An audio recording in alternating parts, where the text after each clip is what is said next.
Hey guys, how you doing? This is Manga, etc. I'm here to bring the review for One Piece episode 899. The first half of the episode is Zoro versus Hawkins. Well, the straw sword versus Zoro. But regardless of, if you consider anyway, Zoro is having a fairly easy time dealing with this sword, at least in my opinion. There was some extended bits to this bit of the episode, stuff that didn't happen within the manga, but when it comes to these things, I'm usually looking for, does this now make Zoro or opponent look weaker or stronger than they should be portrayed to be? And for this episode and on this occasion, I would say it didn't really make either seem any didn't make me feel any differently about the two characters. So it starts off with Zoro just defending whatever, and as things go on, Hawkins goes on more of an attack. He does manage to get a few hits within Zoro, but like I said at the beginning, Zoro had an easy time dealing with the straw sword. And it's this fight, obviously, because this is probably there was the stuff in pre time skip with Hawkins versus Kizaru. I guess you can't really consider that a fight, but it is this fight which has like made the impression of Hawkins, not just for me, but probably for a lot of fans. And now I'm in the boat where I think Hawkins is not that great of a character, and that's simply because we don't know the ins and outs of his devil fruit ability yet. These last two episodes have heavily implied that Basil Hawkins loses a straw doll thing when he dies. But there's stuff within this episode that makes me think it's not death, it's critical hits.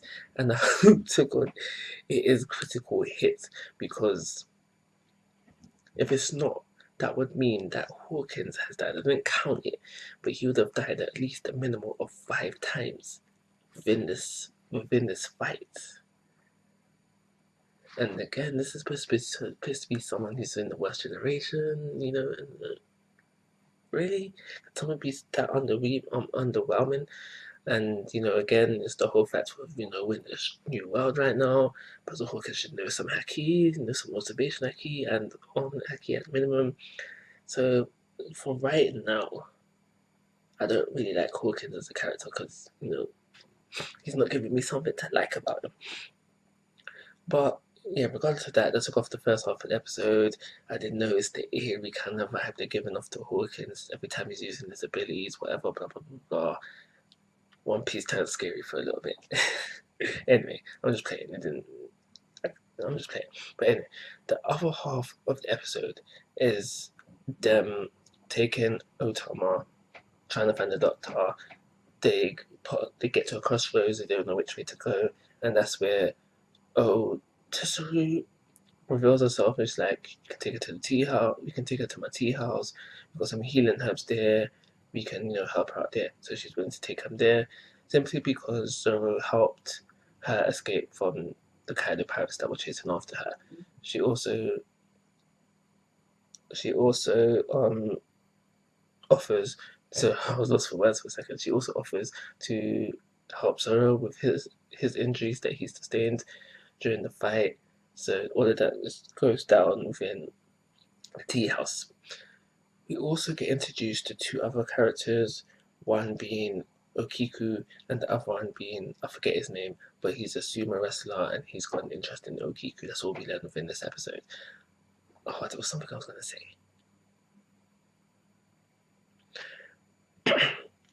So, just to switch back to Hawkins vs. Zoro for a second, uh, regardless of the ability from Hawkins, obviously, I honestly am under the impression that in the serious, no running away, one-on-one fight, Zoro is more than enough to beat Hawkins, regardless if his ability is he loses the door every time he dies, or he loses the door every time he gets a critical hit. Just wanted to throw that in there.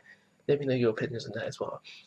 I don't know why, I really felt like it was unnecessary. Oh, before I talk about that though, the unnecessary thing, we have a little short scene where we see Beppo and some of the other hot pirates.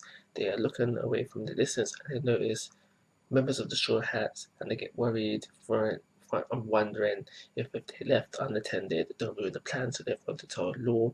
And then we get to the unnecessary bit of the episode. I don't know why they added this, because we're showing Law, that's where chapter left off, but within this episode, we see Kaido again. I don't know why they added that. I felt like that was unnecessary. We could have just left off with showing Law. That would have been a fine ending. But yeah, we end up with showing Kaido. Anyway, the episode started off good. Action's always good. Yay, action. But it kind of mellowed down after that. So for those reasons, I'm going to give it a 2-star rating and call it a review. Like always, guys, I'm asking for your thoughts and opinions. If you haven't already, please go to my YouTube channel. Most importantly, take care. Have a nice day.